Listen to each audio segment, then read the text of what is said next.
Assalamualaikum warahmatullahi wabarakatuh. Halo semuanya, selamat datang di Nada Tanah Air, podcast visualisasi bangsa. Dengan saya sendiri, Nuriskia Muhla, selaku host yang akan memandu jalannya podcast kita pada hari ini. Teman-teman sekalian, podcast kita pada hari ini akan mengangkat tema besar visualisasi bangsa dan mengerucut pada penggunaan bahasa Indonesia di kehidupan sehari-hari.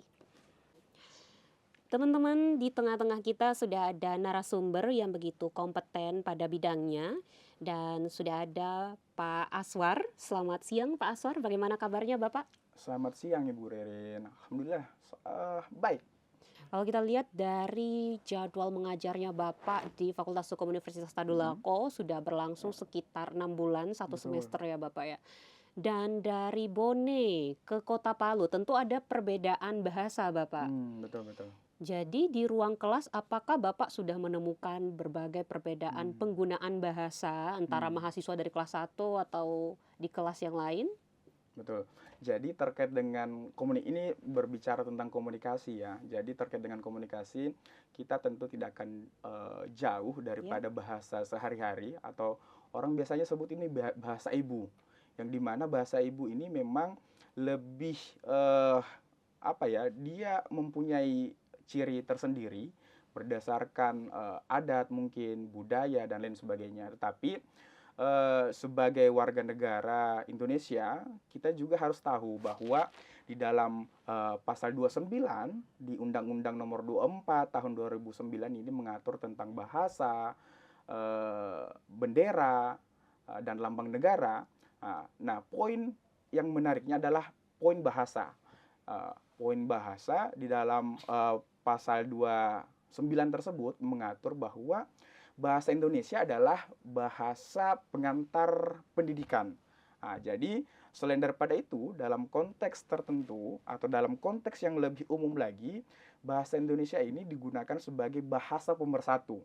Bagaimana ini menjadi bahasa penghubung antara satu daerah dengan daerah lain, satu identitas dengan identitas lain, atau bahkan bahasa yang menjadi penghubung antara pemerintah dan juga warga masyarakat.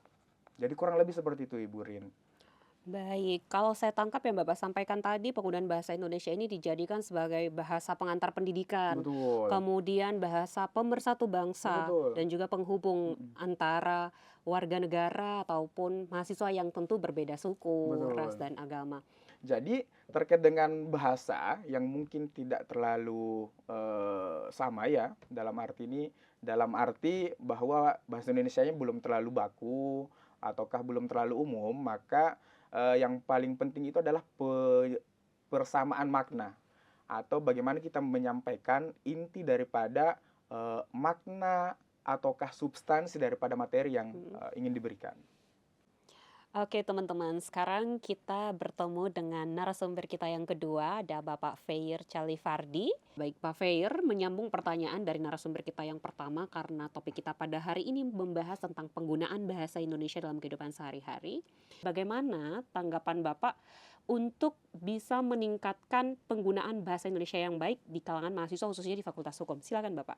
Ya, memang di Fakultas Hukum ya, atau mungkin di semua fakultas saat ini kan generasi Z itu juga banyak sebagai berstatus mahasiswa.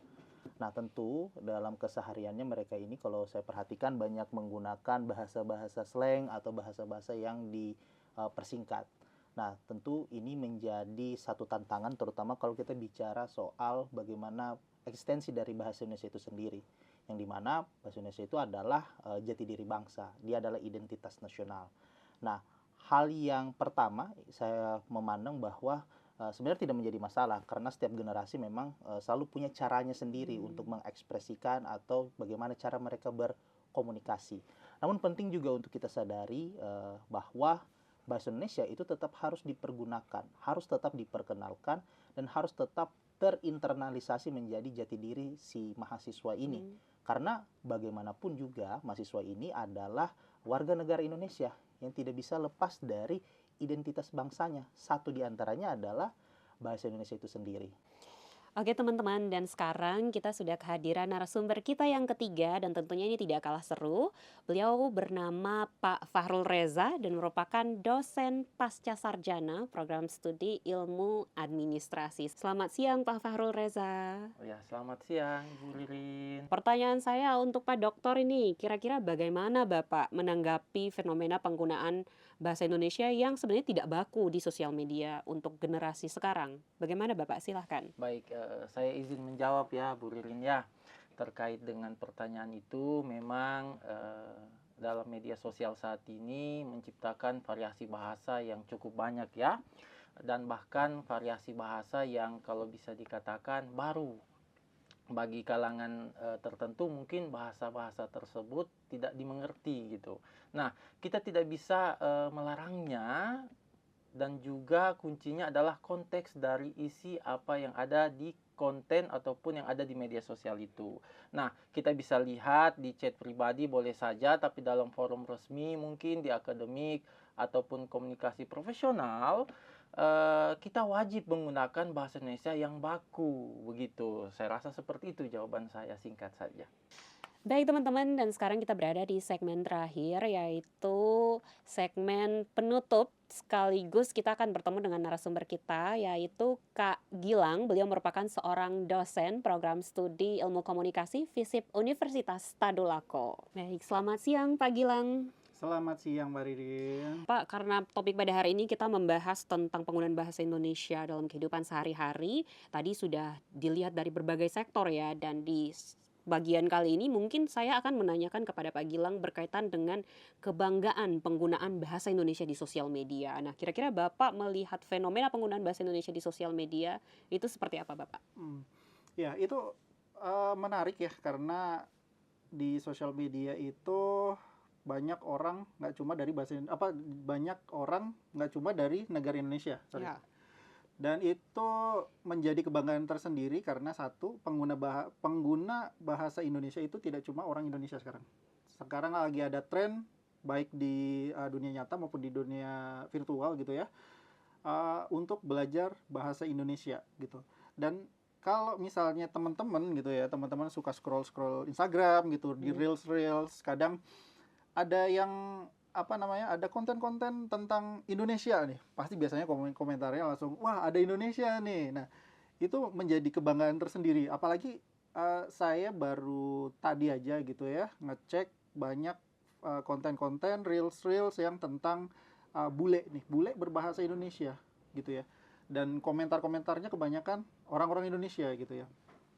Jadi sebenarnya bahasa Indonesia ini selain sebagai bahasa pemersatu ya pastinya ya, sebagai identitas bangsa kita juga, tapi juga sudah menjembatani berbagai negara di dunia gitu ya.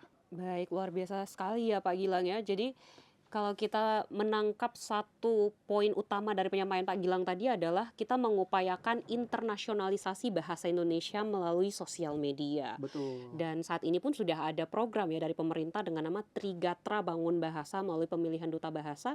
Jadi kita tidak hanya fokus dalam penggunaan bahasa asing dalam kehidupan sehari-hari, namun juga memperkenalkan bahasa Indonesia, dan tidak lupa bahasa daerah kita tidak boleh ditinggalkan. Terima kasih atas jawabannya yang sangat luar biasa Pak Gilang, sangat senang bisa berbagi dengan Bapak pada hari ini.